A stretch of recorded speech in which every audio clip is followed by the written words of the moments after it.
Good afternoon, everyone, and welcome to the Provincial HSJCC's webinar today, featuring a presentation from two spirited people of the First Nations. Very excited to have you all and our speaker here today to talk about Indigenous approaches to collective care.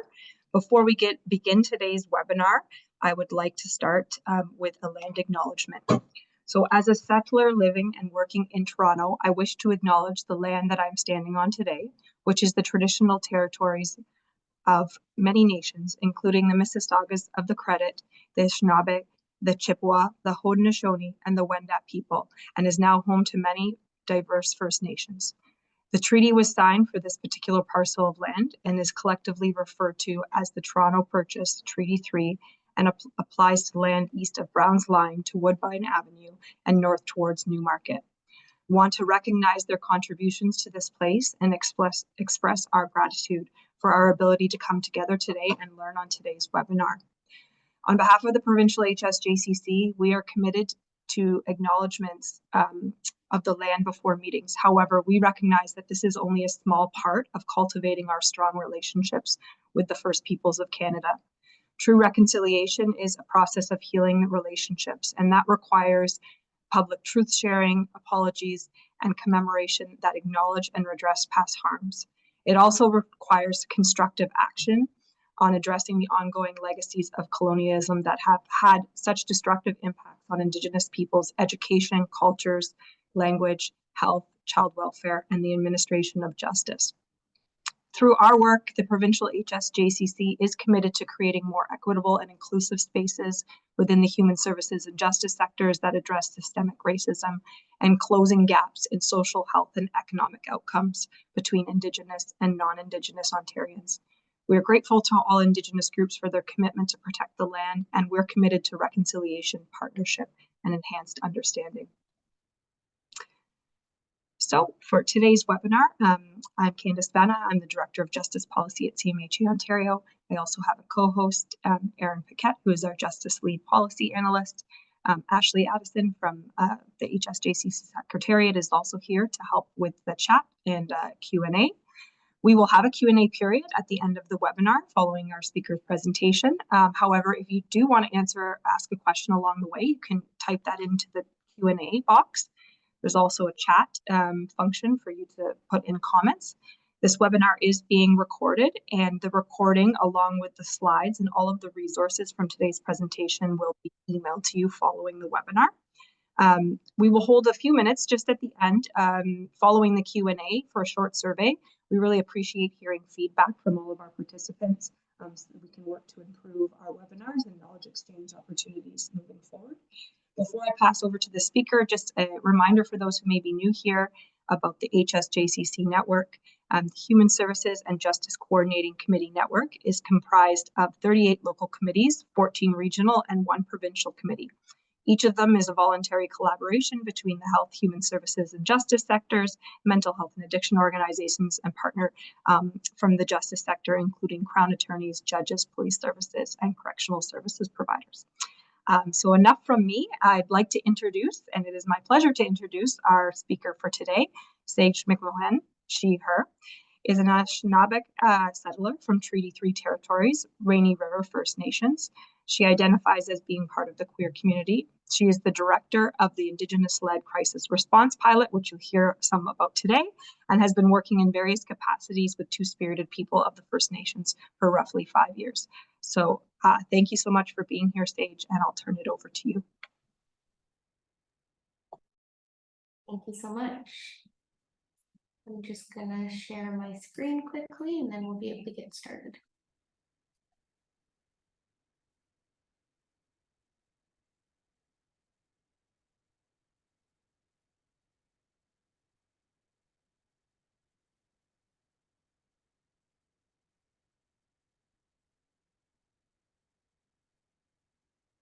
Could I get just a quick thumbs up from someone that you can see it? Perfect. All right, thanks for having me today here, folks. My name is Saige, and we'll be going over some collective care practices through an Indigenous approach today. So here is a little overview of what we'll be discussing this afternoon. Before we jump into that, who am I? Within an Indigenous framework and within our culture, it's always important to be able to position oneself within our communities as an acknowledgement of our ancestors. So, Ani everyone, my name is Saige McMahon. I'm Anishnaabekwe from Treaty 3 Territories, Rainy River First Nations, and a settler from Holland. My grandparents on my mother's side are both immigrant farmers from Holland, and I was born in Thunder Bay and lived between there and Fort Frances, Ontario for much of my childhood. My ancestors on my father's side settled in Fort Frances around 1879. And my grandmother, when she was young, her parents took her and her siblings and they fled to the bush in order to get away from the Indian residential school system. They lived in tar paper shacks and would barter moose meat and berries to neighboring communities along the river. Years later, when they felt it was safe to do so, they returned back to Fort Frances and were really forced to assimilate into Western culture. My grandmother stopped speaking her language and really only would speak it when she was alone with her mother. Her and her family from then on really always denied being Native, and it wasn't until my grandmother was late into her 70s that it was something she began to talk about again. It was something my family always knew, but not something that we discussed, especially when I was young. My grandmother had many grandchildren. She had 10 children, all of whom had their own group of kids. And so she had many, many grandchildren to teach. She taught us all how to pick berries. She taught us all how to be tough. And she taught us all about laughter. You can speak to just about any Indigenous person and they will tell you all about Indigenous humor and how, for us, it really is medicine. My dad's father is someone who I never got to meet. He committed suicide when my dad was still a teenager, and much of my family's experiences were a result of the impacts of colonization. My grandmother lived until she was 91 years old, and it was quite a few years ago now. We still miss her very much every day. And many of my family members have or continue to have complex relationships around alcohol and substance use. And since I was old enough to remember, many of them have been sober. Substance use runs quite heavily within my family, and mental health challenges do as well. In terms of who I am in my position, I am the director of the Indigenous-led crisis response pilot with Two-Spirited People of the First Nations. Our pilot is TCCS, and we will be talking a little bit more about that later. So like I said, it's really important, and how we position ourselves is important to both our individual and collective community identity. It acknowledges our relationship to our lands, to our communities, and acknowledges our ancestors. For me, it also acts as a sort of love letter to my grandmother, who, out of fear, denied her identity for much of her life. So let's frame the discussion today a little bit. So here in this photo, you see the sleeping giant in Thunder Bay, Anishnaabekwe. This is the place where I grew up. A painting quite similar to this hung in my parents' house and still does to this day. I grew up in Thunder Bay, going between my mom and dad's houses in Thunder Bay and Fort Frances. And every few years still, I do the drive back from Toronto to Fort Frances, always stopping along Old Woman's Bay and driving along the shores of Lake Superior. The views on this path are truly some of my absolute favorite. It always feels like going home. But the reality is, Thunder Bay really gives us a snapshot of what it means to be Indigenous on Turtle Island today. And many of us are aware of the stories of Barbara Kentner and Stacy DeBungy, and the 7 Indigenous students who were all found dead in Thunder Bay. And while Thunder Bay police and judicial systems have created and contributed to the lack of safety for Indigenous people, this is not just a Thunder Bay issue. This is not a unique experience for Indigenous people across Turtle Island. Indigenous peoples in Canada are both over-policed, and we see that with the overrepresentation of Indigenous folks who are incarcerated in this country, as well as under-policed. And we see that when it comes to issues such as missing and murdered Indigenous women, girls, and Two-Spirited folks. Indigenous folks score the lowest on all social determinants of health, have higher suicide rates than any other group in this country, and experience higher levels of substance abuse. We all know that this was not always the case. Prior to contact, Indigenous communities practiced a mix of hunting, fishing, and gathering of foods. We had complex social and cultural institutions that existed within our communities. We created sophisticated methods of harvesting, management, and preservation of the food were developed to handle different seasonal abundances of resources. And Indigenous nations generally had good health. The health issues that we see today within our communities, such as diabetes, were virtually non-existent.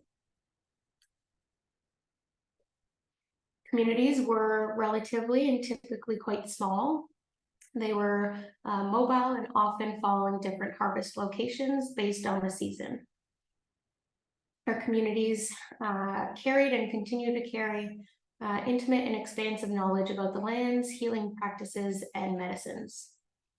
Collective and community care practices were ingrained within the fabric of our communities within kinship practices that challenged our current understandings of family and community, as well as parental roles. The idea of kill the Indian really aimed to reduce our populations, to disenfranchise us, to kill all of our practices, teachings, traditions, knowledge, and culture that existed within and was carried along by our ancestors. And so when we discuss things like community care, Indigenous harm reduction, and holistic wellness, it's really important to be able to position these discussions within an understanding of the history and the context that they exist within, as well as the continued violence and trauma that Indigenous folks and communities face today across Turtle Island. So I'm going to share some stats. First Nations people are 5 times more likely to experience an overdose. If Nunavut was a sovereign country, it would have the highest suicide rates in the world. Indigenous people are 2.7 times more likely to contract HIV, and approximately 33% of Indigenous adults aged 25 to 54 report having less than a high school education, compared to nearly 13% of non-Indigenous populations. And so what is collective and community care? In a historical sense, is it different from our current understandings? And how can collective care help impact the 7 generations after us? Collective care in a historical sense can be understood through nationhood, community, and knowledge sharing systems. It was the ways in which our nations operated, with each individual in the community holding a specific role. It was mutual support and shared responsibility in providing care for one another, for the children, for the land, and for animals. It was not limited to family structures, how we see and understand them today, but it was really built off the understanding that we are all connected and we should exist within a balance of one another. Collective care meant taking only what you needed. I was never aware of the knowledge that my grandmother was sharing with me in the moment until I started to look back on our conversations once I got a bit older. My grandma always told me when we were picking blueberries, not to take too much and to leave some for the deers and the squirrels. And when I received my first teachings about cedar medicines, one of our 4 sacred medicines, I was told never to pick cedar that is too high or too low, to never reach up too high to get it or bend down too low, but to only take cedar that is at your hand and eye level. Fishing for me was always a big part of my childhood. When I look back at my childhood growing up, and this is a picture of my father and my brother after a fairly successful fishing trip. I always looked forward to the fishing trips that I would do with my dad and my siblings and my uncles and my cousins. I would always start eating my bologna sandwiches at 9 a.m. Shortly after we'd get out there. And I would always drop snacks in the water near my fishing line to help see if that would bring in more fish my way. I thought it worked. I don't know if it actually did. I remember my dad always dropping tobacco in the water at the end of our day to say thank you to Creator and the land for what we had caught. Collective care was practiced in our communities to raise children. There were and are roles exceeding biological definitions of parenthood that involve a wide array of figures who assume caregiving responsibilities for one another. All of this is part of community care, caring for our relatives, not just in the sense of how we understand that word today, both our living and non-living relatives. It is and was an integral part to our understanding and the understanding of our identity, our culture, our community, and our traditions. There was and continues to be an attempt to minimize and extinguish our community care practices. And through a Western lens, many of our collective care practices were and are deemed negligent and irresponsible, especially those involving parenthood. Within traditional Indigenous parenting, it looks quite different. It allows our children to learn, to explore, to express, and it provides safe freedom. There is a circle around each child of individuals who serve a role in supporting that child. They are the child's aunties and uncles, brothers, sisters, cousins, grandmas, and grandpas. The Indian residential school system, the 60 Scoop and Millennium Scoop have created and attributed to the dangerous narratives that these practices are neglectful and harmful to our children and are often deemed irresponsible. We know as Indigenous peoples that our children have thrived within our practices since time immemorial. Collective care practices are a fundamental strategy for supporting community members, families, and nations through substance use and overdose crises. Indigenous harm reduction looks at the issue not through just an individual lens, but through the context of whole communities and how they impact entire communities. So, what is Indigenous harm reduction? How is it different potentially from Westernized approaches, and what can we learn from it? So for me, at least, any reduction to the harms and effects of colonization is harm reduction. But when we contextualize it in a substance use discussion, Indigenous harm reduction is holistic in all ways. It aims to support an entire being rather than just one substance using behavior. And in a larger scale, it acknowledges entire systems rather than just treating substance use as an isolated health issue. An Indigenous approach aims to be multi-sectoral, multi-jurisdictional, and multi-leveled approaches to care. We can't talk about harm reduction, substance use, and overdose without also talking about poverty, homelessness, violence, trauma, racism, intergenerational trauma, the Indian residential school system, and the land. Secondly, Indigenous harm reduction approaches are strength-based and focus on somebody's strengths rather than their weaknesses. It aims to support someone's wellness and not just their illness. It cannot be a one-size-fits-all model, and it must be flexible and reactive to the needs of each individual. and their communities to meet them where they're at.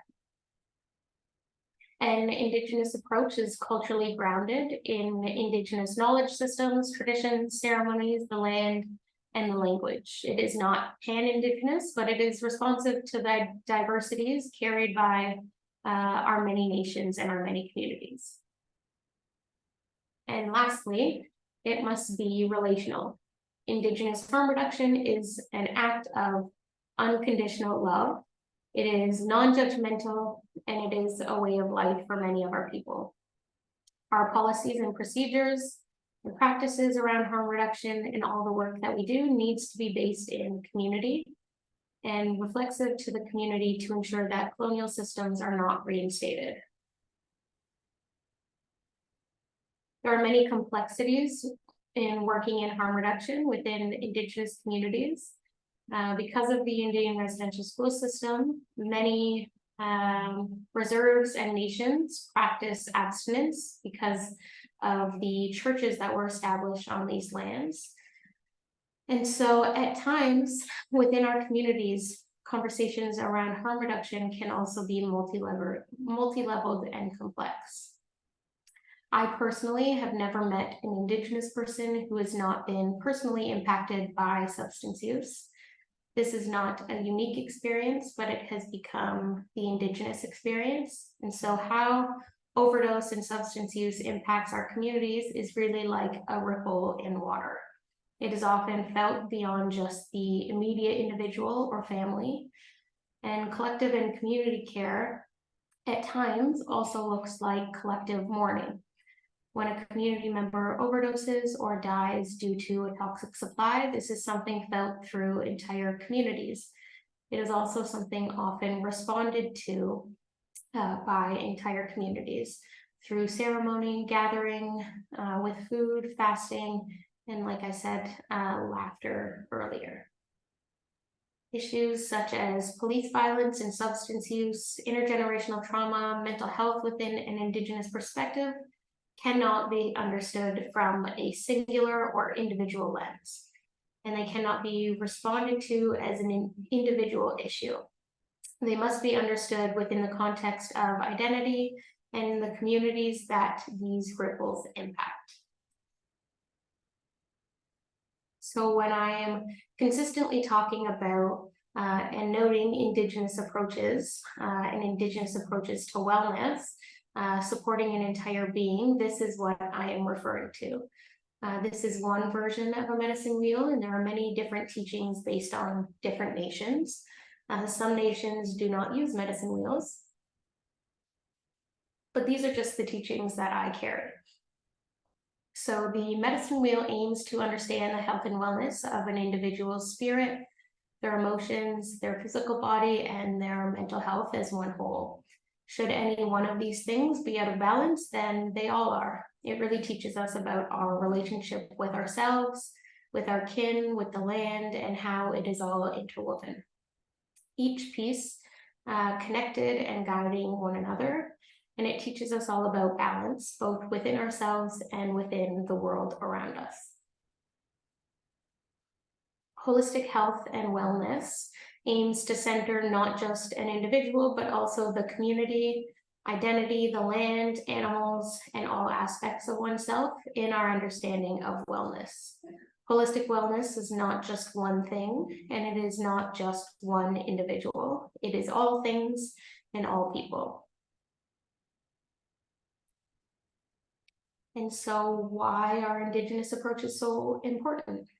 So Indigenous approaches to collective care are important to our self-determination as communities. They are important to our resilience and our identities as Indigenous peoples. It is getting back to our traditional practices, reclaiming our culture, and sharing our knowledge. It honors our ancestors and the generations who come after us. Indigenous approaches to harm reduction are fundamental for many reasons, and while mainstream approaches are absolutely important and absolutely save lives, they at times fail to address the intersections and complex system-wide issues that exist between the historical context of substance use and our communities. Indigenous approaches focus on structures of power and control and really aim to give those back and that power back to folks who these systems most harmfully impact. It is an approach that addresses the complexities needed to fully support an individual while also holding into account social and health inequities within our society. Mainstream approaches can focus too much on the singular physical aspect of health and wellness. And it can focus on one individual using substances while excluding the communities that individual exists within. We are a relational people, and we exist alongside one another, both in spirit and in life. And so it's important that our approaches to supporting people are relational as well. So what are some approaches to care, both big picture and tangible everyday approaches that we can use in our work? We need to remember to recenter power and control in conversations and give it back to the folks that we are working alongside. We have to honor the agency and self-determination of individuals. Individuals are the experts in their own care, and Indigenous people know how to care and support one another and have been doing so through collective and community care practices forever. It's important that you build relationships with Indigenous agencies, with Indigenous people, knowledge keepers, elders, youth who are doing this work, and work alongside them. Understand that building trust is a process that is not linear and it won't always look one way. We need to have folks with lived and living experience involved in all aspects of the work that we do, and they should be local to the communities that we are actually working alongside. It's important to center the voices of Indigenous people who have been doing this work and this advocacy. It is important to center Black Indigenous voices, Indigenous folks living with HIV, folks who use substances, who do sex work, who live on reserve, who have never lived on reserve, those who are Indian residential school, 60 scoop, and intergenerational survivors. And it's important to center First Nations, Métis, and Inuit voices from across Turtle Island. We are not a monolith, and we cannot and do not speak for all Indigenous voices and experiences. And you should be really wary of those who speak from that lens. So in our work within social work and community work, it's important that we don't have a 3 strikes and you're out approach. And our approaches should not be punitive. There should be systems in place for accountability, for learning, for growth, but we cannot continue to replicate harmful systems within our approaches to caring for people. If someone continues to have issues with you or your team or your approaches, we have to be able to take a step back and ask ourselves, what is it in our approach that isn't working for this individual, and how can we adjust? It is fundamental to be able to check your bias. The trope of the drunk Indians still exists. It's something that I've heard, something that my family has heard. It's something that we have heard when we bring community to access supports. There is an existence of a hierarchy of worthiness of who gets to access services and who is more or less deserving of these services. And we really need to consistently check these biases. It's important to be able to understand service providers as barriers at times. So whether it be because of service hours or the pathways to service, we as service providers at times can act as barriers to individuals looking to access services. And that needs to be understood to acknowledge the relationship we share with service users. We must be able to understand the language and how our language impacts individuals that we work alongside. It's important that we're using language that is approachable for the folks that we're working alongside, and how some of our language can be harmful. Acknowledge that you and the systems that you work within or the communities that you exist within can and likely will at some point cause harm, and be able to acknowledge that and sit in that. It's important not to fake it. If you have never experienced something, if you have never had that be a piece of your identity, don't act like you have. Service users and the folks and communities that we work alongside, they can spot bullshit, and they know when somebody is faking it. So it's important to be able to show up with your own experiences and your own identity. We all have different experiences, and that is okay. It's important to be able to get comfortable with the uncomfortable and to learn how to talk about your implicit bias, your positionality, and your privileges.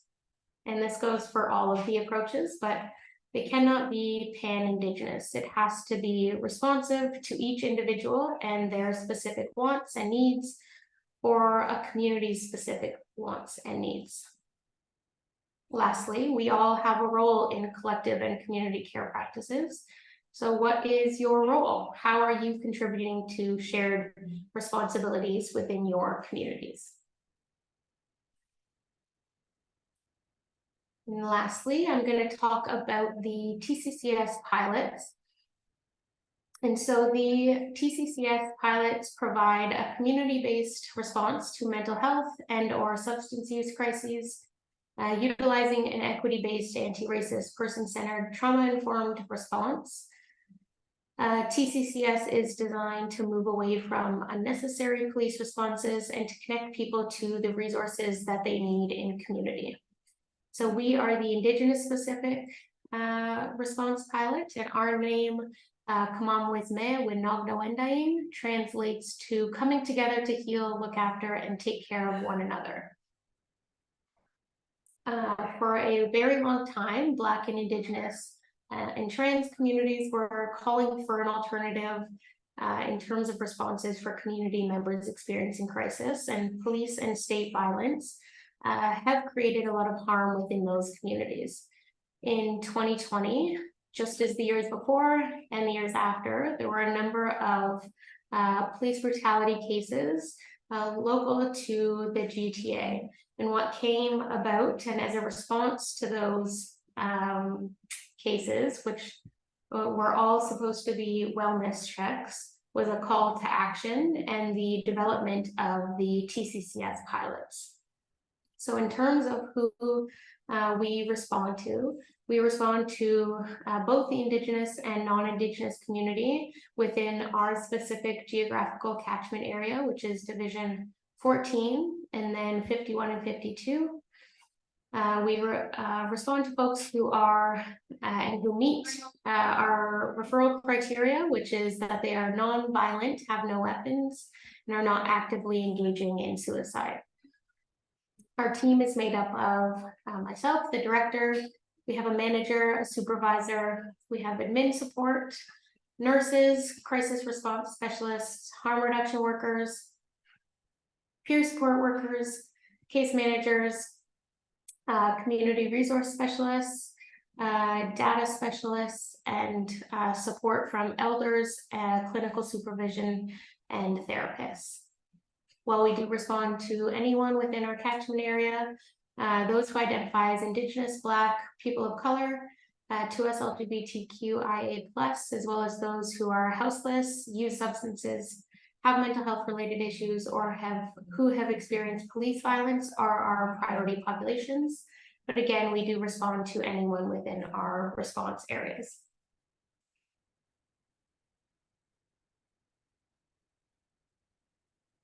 So in developing our TCCS pilot, Two Spirits consulted with Indigenous community members and gathered some key recommendations for a potential alternative to policing mental health response. And from those recommendations, we heard that the response team should be community-based, led, and informed. Leader accountability should have a function through our processes and should involve community and community leaders who want to be a part of this work. There needs to be access to culture and ceremony and traditions through our crisis support delivery.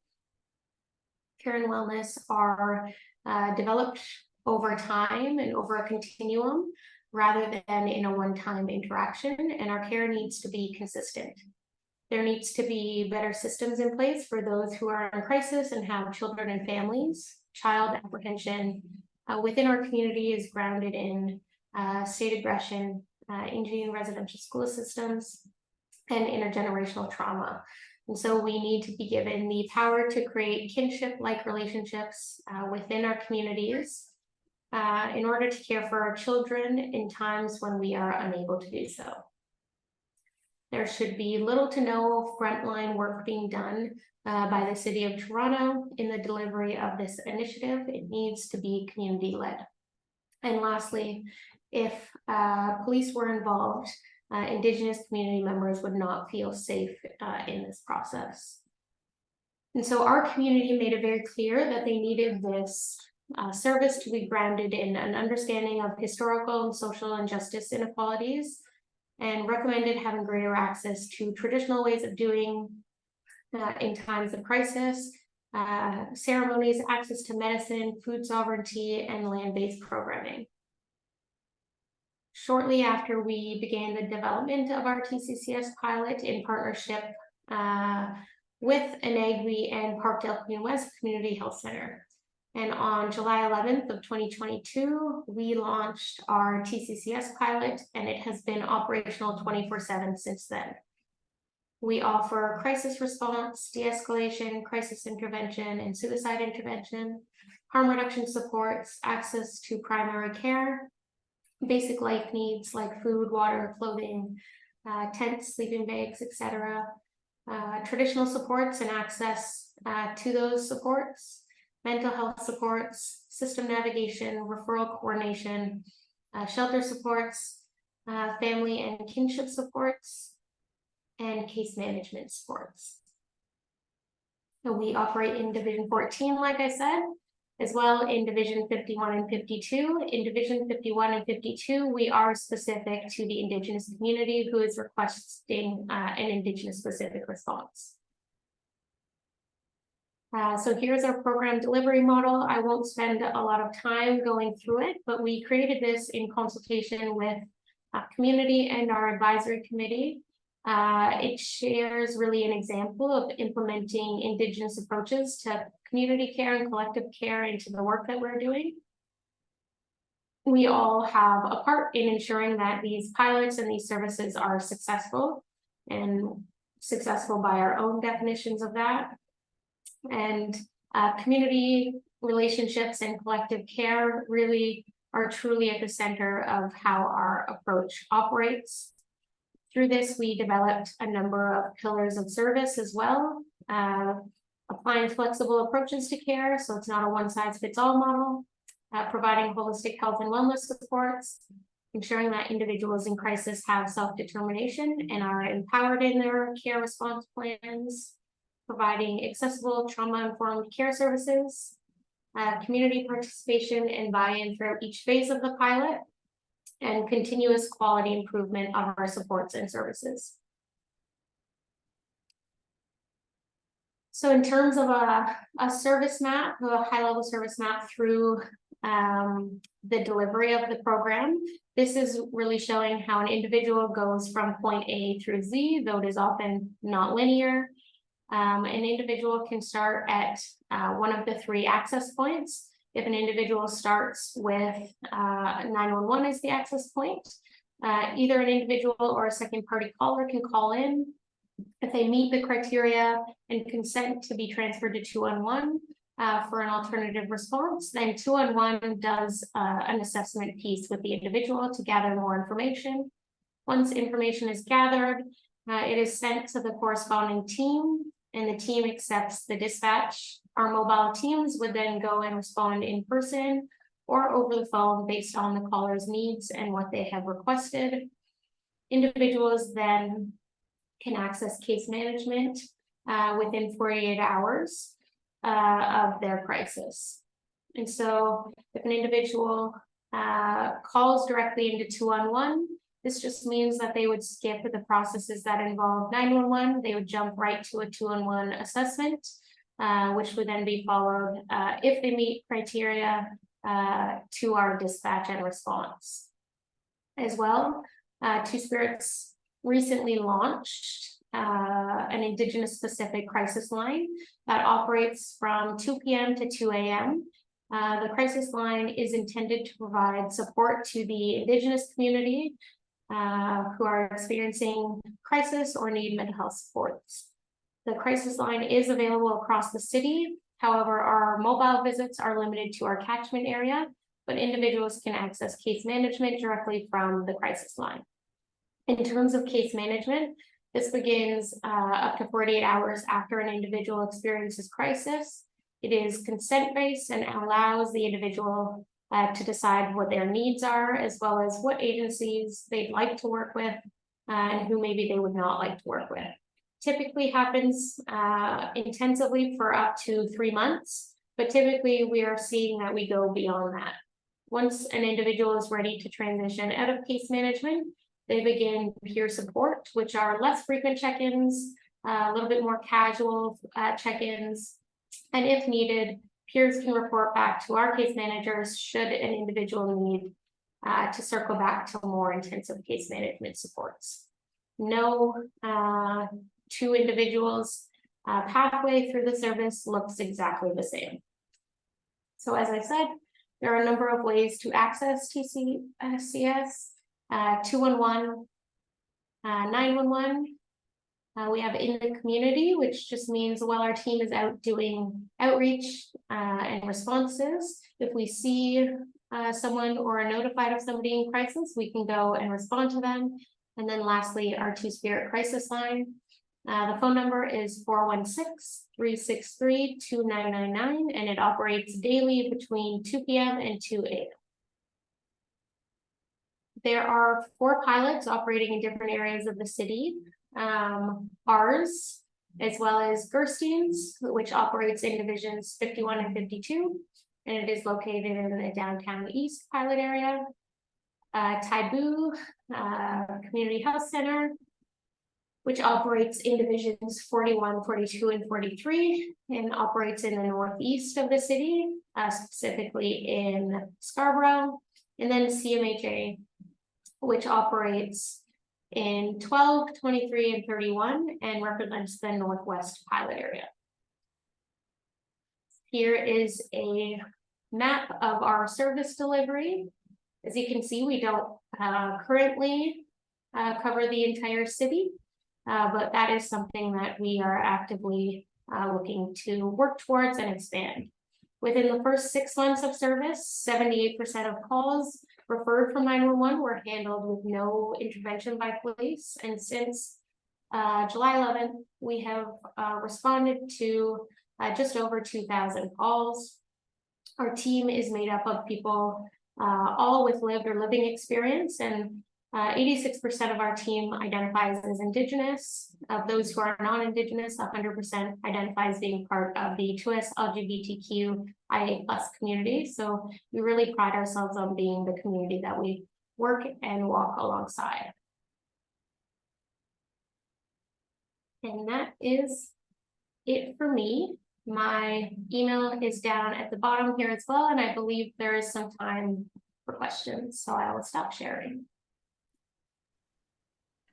Saige, thank you so much for your presentation. We'll open it up for Q&A to write in the box, but while folks are doing that, I just want to say it was just such a fantastic presentation for our own learning here at the HSJCC Secretariat, and I'm sure many folks on the call felt the same way as well. I wrote down something that you said around relationship building, and that building trust takes time, and it isn't linear, and it is not one way. And that is something that we are very mindful of as we continue to build relationships with Indigenous partners, and understanding that they come from different perspectives and we're working alongside them. So thank you so much for your presentation, and I'll turn it over to Aaron and Ashley to manage the Q&A.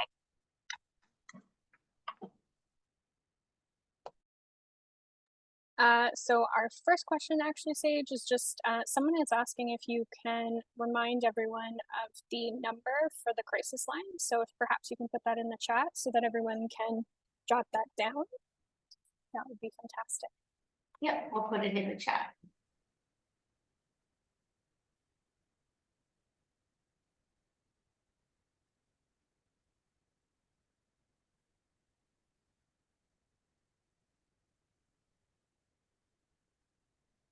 Thanks, Saige. I'm not actually seeing any other questions that are coming in, so I think this is probably reflective of how thorough your presentation was. I was wondering, oh, perfect. Sorry, we do have some questions coming in. That's great. So Amy Hershkowitz is just asking about the data that your team collects and what data is collected and how often. Yeah, so there's a number of data points collected. There is both identifiable data, so what the individual identifies as on a number of different scales, and then what types of services they required, how long they required service. We do data reports monthly, and those are submitted to the city. So we're working in partnership with the city. And then the city has been working with CAMH as well to create, they did a 6-month report, and they're coming out with a 1 year of service report shortly as well. So you'll be able to see more information once that is released in terms of the data across all 4. Thank you. And have confirmation from our participant that answered their question as well. So thanks for that.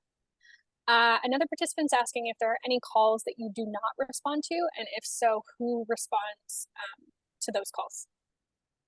Yeah, if an individual has, for instance, calls into 911 or 211 and presents as having a weapon on them, is potentially violent and or is actively committing suicide, that is not a call that we would go out to, because that would require an escalated response or an emergency response from either TPS or ambulance. And so we will go to calls that meet that criteria that I lined out. And at times we will do a co-response as well when TPS is requesting us to be on a call that they are on.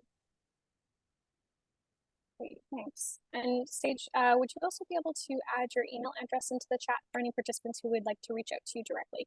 And just a reminder to everyone as well that in the coming days, we'll post the recording as well as a copy of the slide deck. And so I'll just add our website into the chat as well.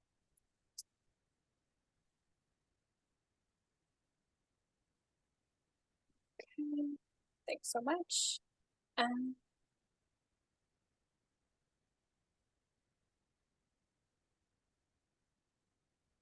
Just mostly a lot of participants commenting on how helpful this has been and how much they've appreciated it.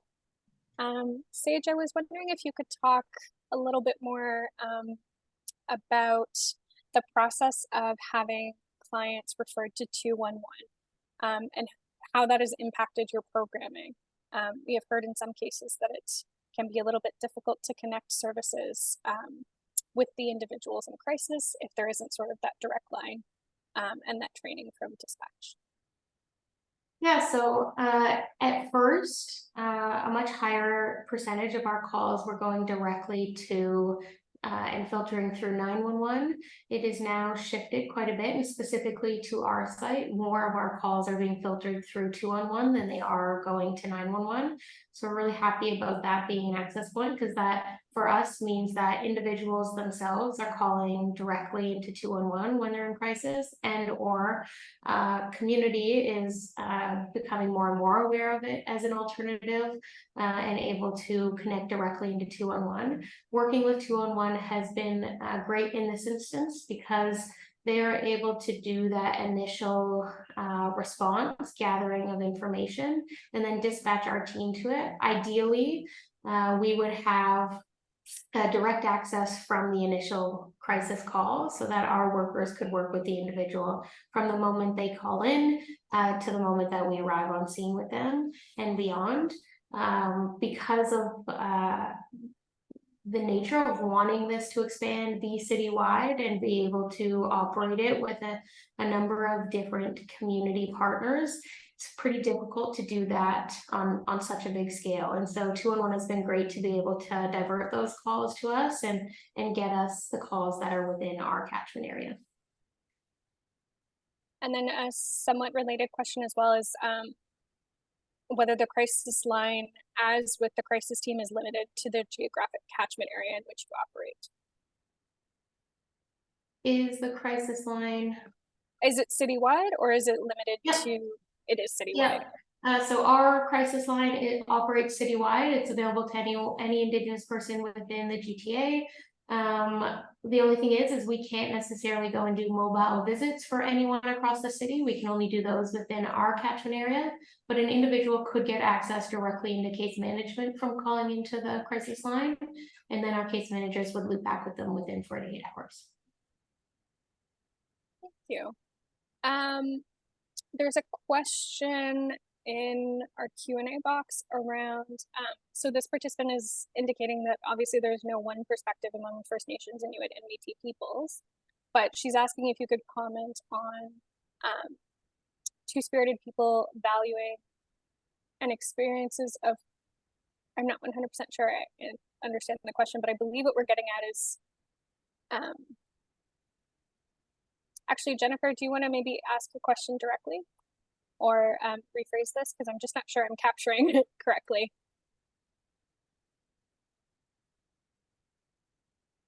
I'll just read it out directly. I wonder if you could say anything about two-spirited valuing and experiences of homophobia in communities.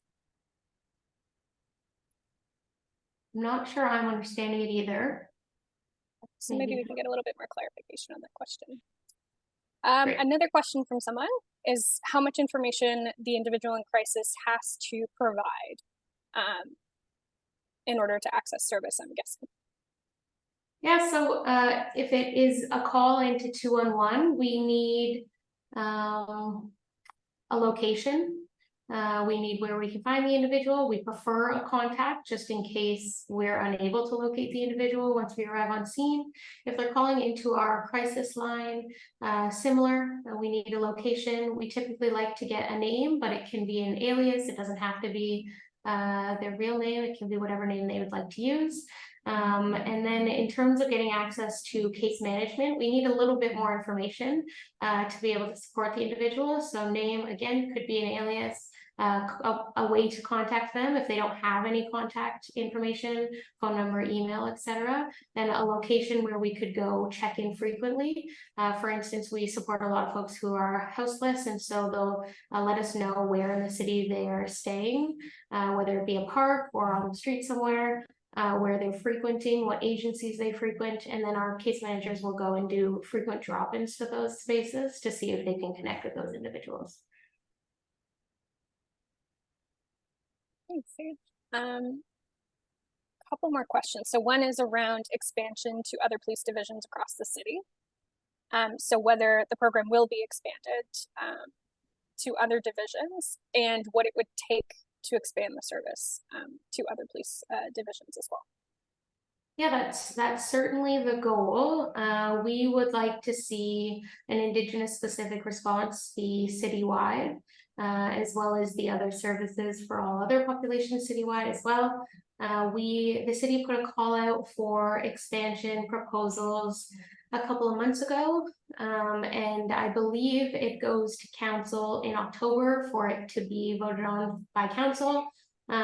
We have a mayor at this point who is quite favorable to the pilots, and so I imagine that we'll see some type of expansion in the new year, and I'm hopeful for that. I will encourage people to talk to their specific city councilors as well, to let them know that they'd be interested in having these services expanded.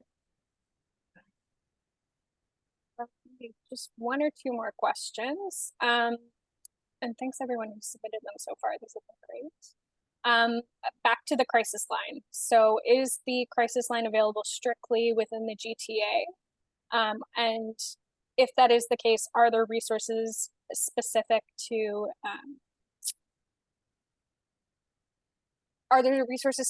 people outside of the GTA that you can point to? Yeah, so our crisis line is specific to the GTA. That doesn't mean that we won't answer a call that's coming outside of the GTA, because we can't actually tell where calls are coming from. a lot of folks have numbers that aren't specific to the GTA, but they reside in the GTA. So all that to say, it is designed to be specific for the GTA, but we also know that our community is located everywhere, and who accesses the service is something that we have much less control over on our ends, and who decides to call in.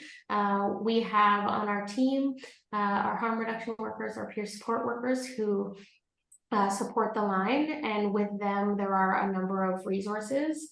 In sharing my slides, I can also share a number of resources that are available outside of the GTA as well. Okay, one last question, and it's from that participant before who clarified sort of what they're asking. What they're trying to get at is the valuing of people who identify as two-spirited in Indigenous communities, and whether there are unique experiences of homophobia or intersectional experiences. Oh yeah, absolutely. I think that just as we saw churches and religion impacting reserves in many ways around child welfare and all of those things, we also saw it impact the ways in which we value our community members and community members with different identities. And so still to this day, there are many people who identify as being two-spirit, but that identity means different things to different people. For some, it's their gender identity, for some it's their sexuality, and for others it's their traditional role. And so we are consistently working on building community knowledge around this, because there are some and often experiences of homophobia, especially on more remote reserves, or where colonization has really impacted communities. We see that more strongly. There is a question around how those who are houseless and don't perhaps have a phone access your services. Is there a regular location for those individuals who don't have a phone to access your services that people would have knowledge of, that that's where they have to go to access service? Yeah, we don't have necessarily like a drop-in crisis center. We do have our office that's located on 145 Front and open to public during typical work hours, 9:30 to 5. Beyond that, a lot of folks who potentially are in crisis can go into, like, we have people like workers from McDonald's calling us for people, or from gas stations calling us for people. We have that often. We have folks from the shelter systems calling us to go to their locations for folks who are either inside the shelters or outside. So there isn't right now necessarily like a considered drop-in space for crisis, but there are ways that individuals currently who don't have phone service are accessing the services. Thanks, Saige. So we're just about at time, so I'll turn it back over to Candace. Thanks, Erin. I just want to thank you one last time, Saige, for taking the time to be here and sharing in what all the amazing work that the two-spirited people of the First Nations is doing, including the pilot, which we, fingers crossed, hope can expand and then serve other areas in Toronto, and hopefully provide a really good model for those areas in the province that don't have this type of service and supports in place. Thank you to all the participants today for all of your questions and engaging. As I mentioned, just a reminder again, the recording, the slides, and any resources that Saige is able to share with us will be posted to the HSJCC website in the coming days, so stay tuned for that. Thank you, everyone. Enjoy the rest of your day. Miigwech.